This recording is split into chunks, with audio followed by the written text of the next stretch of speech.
आता बातमी आंतरराष्ट्रीय स्तरावरून। युद्धविरामादरम्यान इराण आणि अमेरिकेची आज प्रत्यक्ष चर्चा होते। पाकिस्तानच्या इस्लामाबादमध्ये दोन्ही देशांचे प्रतिनिधी एकमेकांशी संवाद साधतील। अमेरिकेचे उपाध्यक्ष व्हान्स आणि इराणचे प्रतिनिधी चर्चा करणार आहेत। इस्लामाबादमध्ये इस्लामाबाद टॉक्स ही बैठक पार पडेल।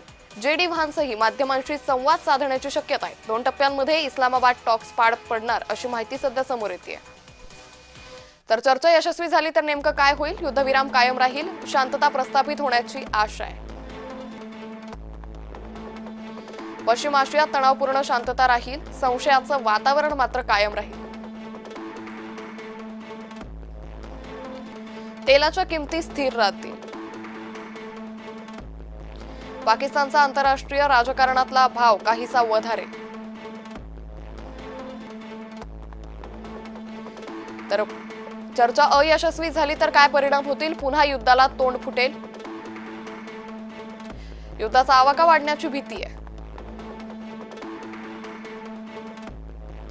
तेलाच्या किमती आणि अर्थव्यवस्थेचं प्रचंड नुकसान होईल।